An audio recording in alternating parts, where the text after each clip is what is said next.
तेजस्विनावधीतमस्तु मा विद्विषावहै। ओम शांति शांति शांति।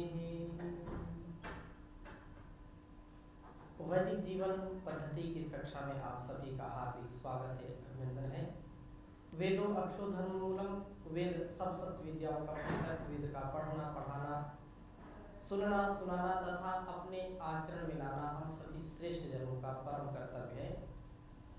हम निरंतरता के साथ वेद का स्वाध्याय करते जाएं और सद्ग्रंथों का, सद्गुरुओं का, सज्जनों का हमारे जीवन में जब समागम होता है, उन उपदेशों का जिनको महापुरुषों ने जिया है, हमारे सभी ऋषि मुनियों ने, सभी वीर वीरांगनाओं ने, महापुरुषों ने जिस जीवन को दिव्यता भव्यता से जी करके इस मातृभूमि को तृप्त किया है, हम भी ऐसे इस विश्व के कल्याण के लिए, इस जीवन के कल्याण के लिए कल्याणी वेदवाणी का स्वाध्याय जरूर हम करें।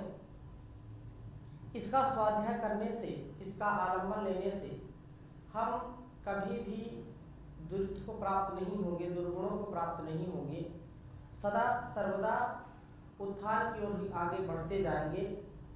एक बात हमको हमेशा स्मरण रखनी चाहिए कि जब हम अपने आप को स्वाध्याय से, सेवा से, सत्संग से, साधना से, उपासना से युक्त करके रखते हैं तो संसार की वासनाएं हमको कभी भी पीड़ित नहीं कर सकती हैं।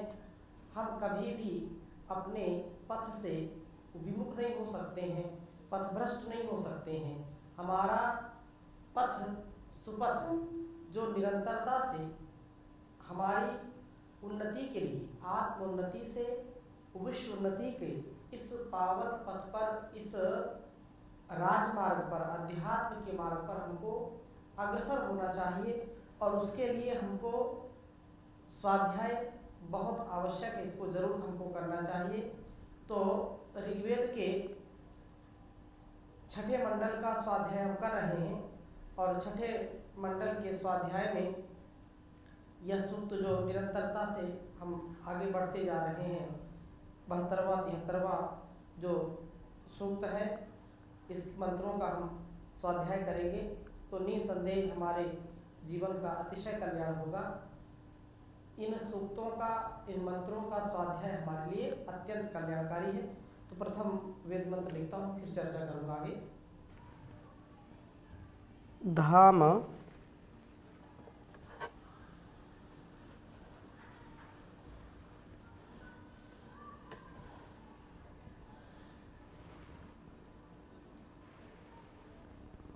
युवधिता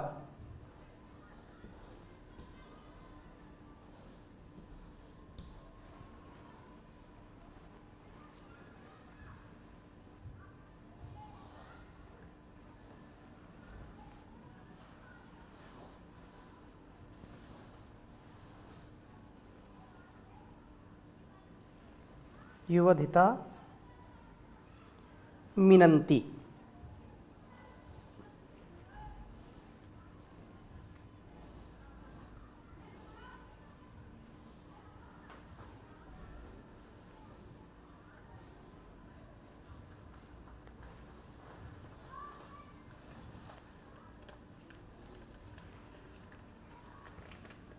न ये देवास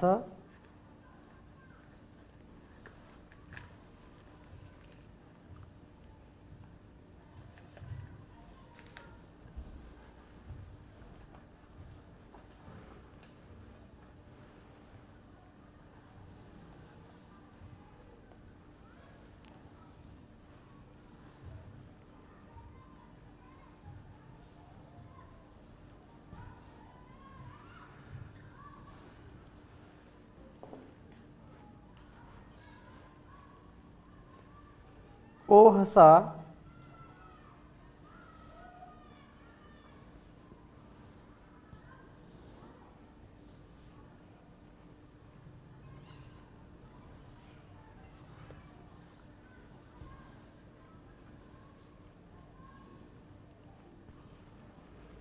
ओह सा न मरता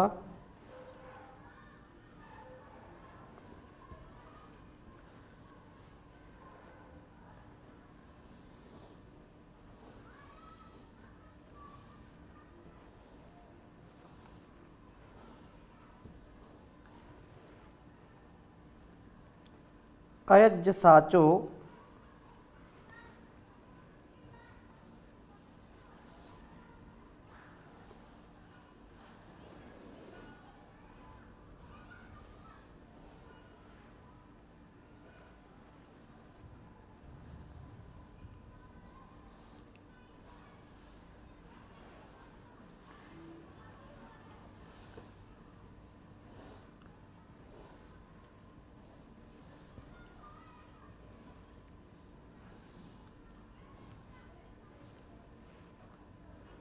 अप्यो न पुत्राः।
ऋग्वेद के छठे मंडल के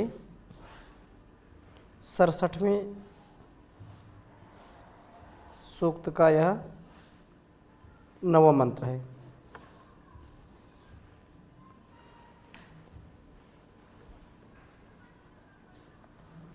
ओम प्रयद्वां मित्रा वरुणा स्फूर्धन् प्रियाधाम युवधिता मिनन्ति न ये देवासा ओहसा न मर्ता अयज्जसाचो अप्यो न पुत्राः। ओम प्रयद्वां मित्रा वरुणा स्फूर्धन् विप्रिया धाम युवधिता मिनन्ति न ये देवासा ओहसा न मर्ता अयज्जसाचो अप्यो न पुत्राः। बहुत सुंदर भाव इस वेद मंत्र का है। कहा कि हे मित्रा वरुणा, मित्र और वरुण, यद जब वाम आपके प्रियाधाम प्रिय तेजों को व युवधिता आपसे किए जाने वाले कर्मों को स्फूर्धन निरादृत करते हैं व प्रमिनंती हिंसित करते हैं, अर्थात जब स्नेह व निर्द्वेषता से उत्पन्न होने वाले तेज को ये महत्व नहीं देते और जब स्नेह और निर्द्वेषता से युक्त होकर के कर्म नहीं करते तो इनका जीवन ऐसा हो जाता है कि ये ना देवासः देववृत्ति के नहीं बन पाते हैं और ये वे मर्ता मनुष्य होते हैं जो अयज्ञ साचा यज्ञों का सेवन न करते हुए ओहसाना वहन साधनेन स्तोत्रेण लक्ष्य स्थान पर ले जाने वाले स्तोत्र से युक्त नहीं होते। अप्यः कर्मशील होते हुए भी ये पुत्राः न पुनन् जो पुनाति त्रायते अपने को भी पवित्र नहीं कर पाते और न अपने रोगों को वासनाओं को रोक पाते हैं, उनके आक्रमण से नहीं बच पाते हैं। निर्द्वेष और स्नेह के अभाव में हमें वास्तविक तेज की प्राप्ति नहीं होती। हम स्नेह व निर्द्वेषता से जब विपरीत आचरण करते हैं तो निसंदेह हमारे जीवन का अपकर्ष हो जाता है। वेद मंत्र के भाव को समझने का हम प्रयास करते हैं। मित्रा और वरुणा, हमारे अंदर का जो मैत्री भाव है, हमारे अंदर का जो सब प्राणियों के साथ स्नेह से युक्त जीवन जीने का स्वभाव है, इस जीवन को, इस अस्तित्व को यदि हम अपने और दूसरों के कल्याण के लिए जीते हैं तो एक ही उपाय है कि हम मैत्री से युक्त जीवन जिएं। और परमपिता परमेश्वर हमको शिक्षा देते हैं कि हमारा किसी से वैर ना हो। गुरु शिष्य, माता पिता, पति पत्नी, राजा प्रजा, सब में एक भाव जरूर हो, वो भाव है निर्द्वेषता का, अर्थात निर्द्वेष। एक होता है निर्दोष, एक होता है निर्द्वेष, अर्थात द्वेष राहित्य जीवन हो हमारा। हम द्वेष ना करें। हम जेलसी, जो ईर्षा द्वेष कर बैठते हैं, तो एक दूसरे से यदि हम ईर्षा द्वेष करेंगे तो यह ईर्षा, यह द्वेष हमको अपने स्वभाव से पतित कर देता है, अपने स्वभाव से हमको नीचे गिरा देता है।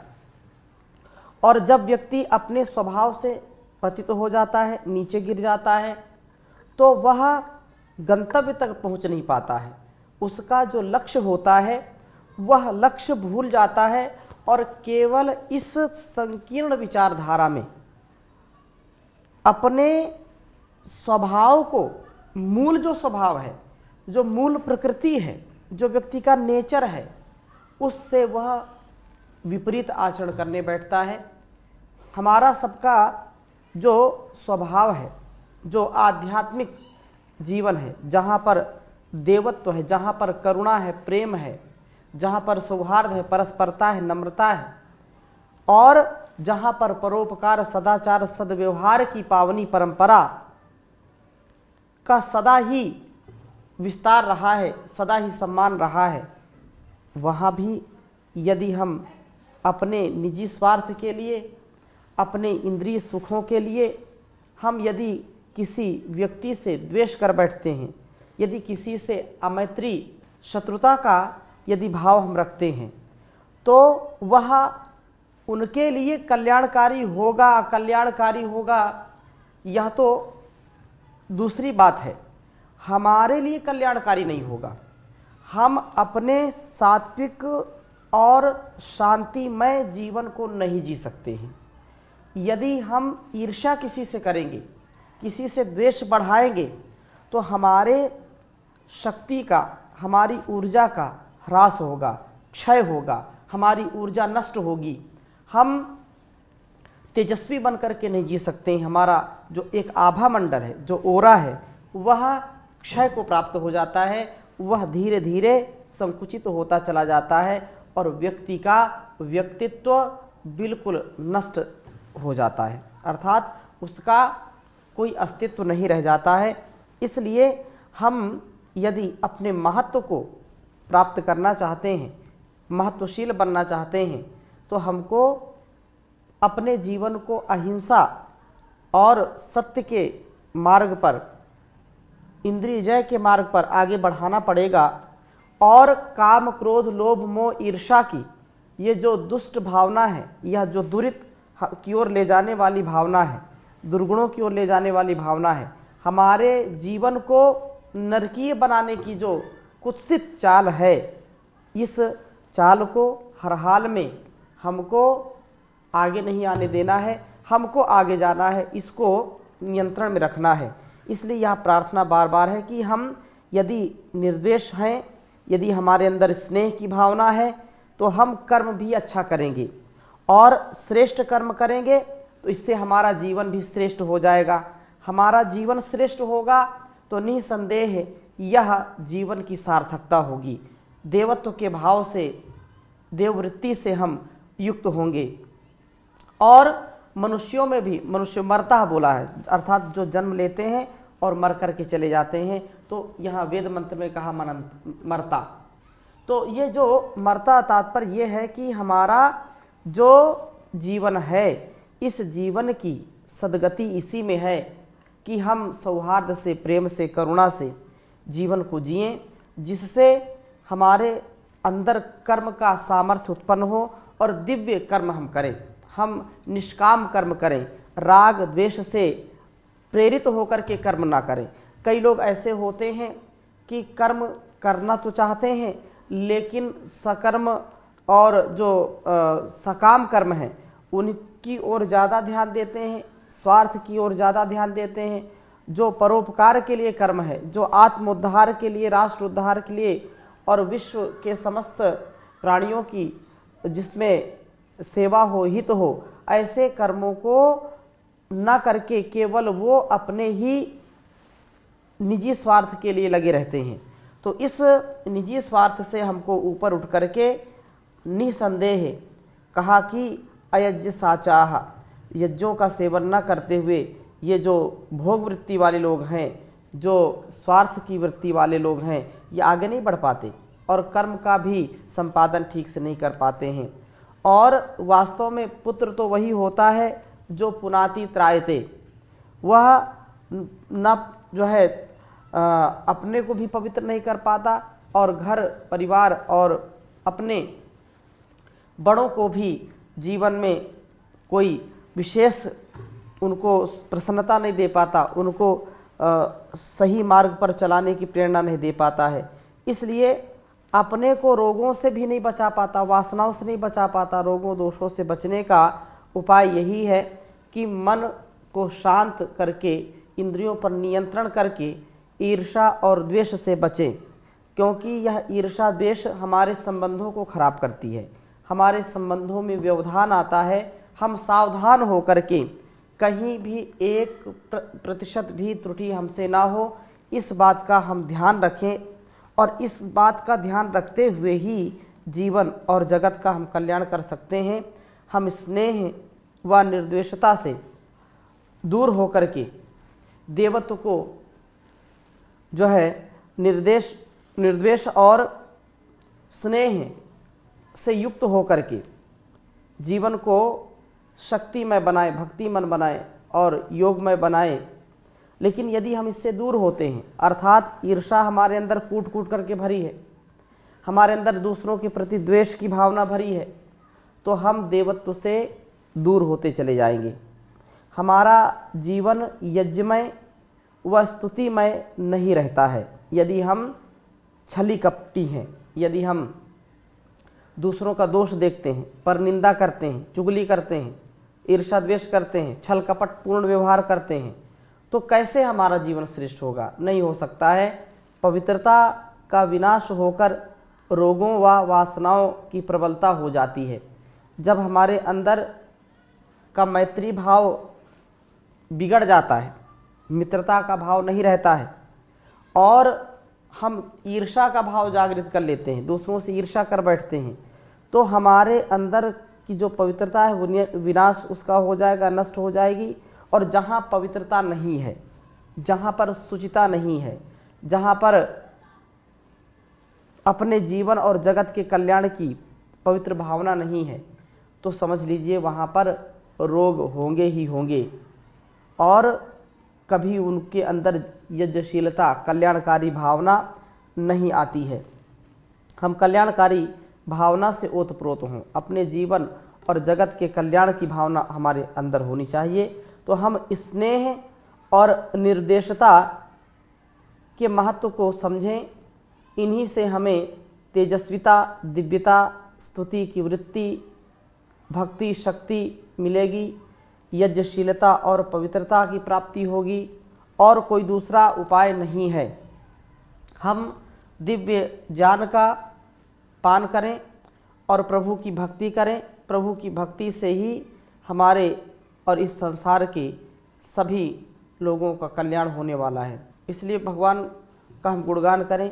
पथिक जी ने बहुत सुंदर बात कही है कि जो व्यक्ति निराभिमानी होता है, निरहंकारी होता है और प्रभु के प्रति जो कृतज्ञ रहता है, कल्याणी वेदवाणी का जो सदा मान रखता है, सम्मान रखता है, अर्थात वेदानुकूल आचरण करता है, विधि और निषेध का ध्यान रखते हुए वो सतत इस कार्य को करता रहता है, तो ऐसा व्यक्ति कभी धोखा नहीं खाता। वो स्वयं भी इतना तेजस्वी होता है और उसकी सन्निधि में जो लोग आते हैं वो भी तेजस्वी हो जाते हैं। इसलिए कहा है, जिस आदमी का सर झुके भगवान के आगे, सारी दुनिया झुकती उस इंसान के आगे। जिस आदमी का सर झुके भगवान के आगे, सारी दुनिया झुकती है उस इंसान के आगे। खुले आकाश में उड़ती पतंगे साथ में डोरी, मगर क्या डर उसे जिसकी प्रभु के साथ में डोरी। प्रभु के हाथ में डोरी, प्रभु के साथ में डोरी।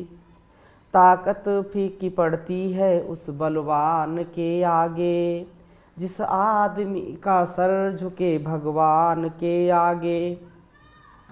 सारी दुनिया झुकती है उस इंसान के आगे। बड़े से भी बड़ा संकट उसे फिसला नहीं सकता, मुसीबत के दिनों में वह कभी घबरा नहीं सकता। बड़े से भी बड़ा संकट उसे फिसला नहीं सकता, मुसीबत के दिनों में वह कभी घबरा नहीं सकता।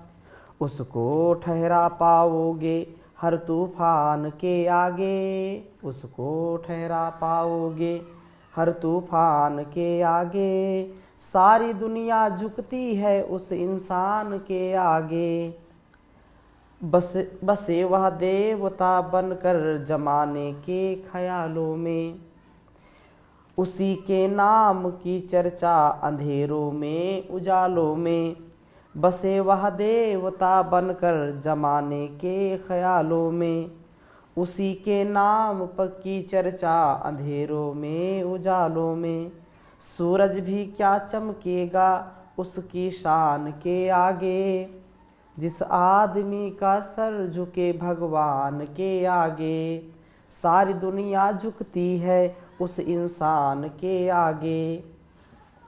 सारे इम्तिहानों में हमेशा पास होता है, पथिक जीवन की राहों में कभी ना उदास होता है।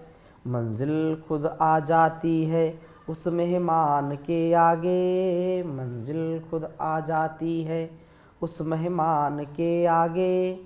जिस आदमी का सर झुके भगवान के आगे, सारी दुनिया झुकती है उस इंसान के आगे, उस इंसान के आगे जी, उस इंसान के आगे। तो हम जब किसी व्यक्ति से ईर्ष्या द्वेष नहीं रखेंगे और सदा प्रेम से उसको उबारने का प्रयास करेंगे। प्रेम में बड़ी शक्ति है, स्नेह में बड़ी शक्ति है। क्रोध से, लोभ से या छल कपट से, बलपूर्वक, छलपूर्वक किसी को हम अपना नहीं बना सकते हैं, किसी के हृदय में अपना सम्मान नहीं ठहरा सकते हैं, जब तक कि उस व्यक्ति का उस संसार के जो दिव्य भव्य जीवन जीने वाले व्यक्ति के प्रति श्रद्धा से युक्त ना हो। श्रद्धा से युक्त होगा तभी उसका और उसके परिवार का कल्याण होगा। तो यही बात यहाँ पर कही है कि हम निर्द्वेष होकर के जीवन को जिएं और सदा सर्वदा मैत्री से, स्नेह से युक्त जीवन जिएं, तेजस्विता से, दिव्यता से, भव्यता से जीवन को जिएं। और इसी बात को 10वें मंत्र में भी कहा है कि वी यद वाचम किस्तासो भरन्ते शंसन्ति, ये चिन्निविदो मानानाः आद्वाम ब्रवाम सत्यान्युक्ता नकिर देवे भी यथो महित्वा। अर्थात जब मेधावी उद्गाता स्तुति वाणी को विभरन्ते विशेष रूप से धारण करते हैं और केचित कई मनानाः मननशील मनुष्य या मननशील पुरुष जो है निविदः निश्चयात्मक ज्ञान को देने वाली वेदवाणी का संसंति संसन करते हैं, तब वह वाम, हे मित्र वरुण, आपके ही सत्यानि उक्था, सत्य स्तोत्रों को उच्चरित करते हैं। वस्तुतः स्नेह और निर्द्वेष जीवन धारण ही उन मेधावी उद्गाताओं की स्तुति प्रवृत्ति और मननशील पुरुषों को इन जान वाणियों से युक्त करता है, योग्य बनाता है। हे मित्र और वरुण, आप अपनी महिमा से अन्य दिव्य गुणों के साथ न कि ही यतथा नहीं जाते हो, अर्थात सब दिव्य गुणों से आपकी महिमा अधिक है। वस्तुतः स्नेह और निर्देशता के भाव ही अन्य दिव्य गुणों को जन्म देते हैं। इनके अभाव में किसी भी दिव्य गुण का होना संभव नहीं हो सकता है। हम मननशील बने, जानवाणियों का सेवन करें और प्रेम से, स्नेह से, द्वेष रहित, ईर्ष्या रहित जीवन को जिए, यही शुभकामनाएं। ओम शांति शांति शांति।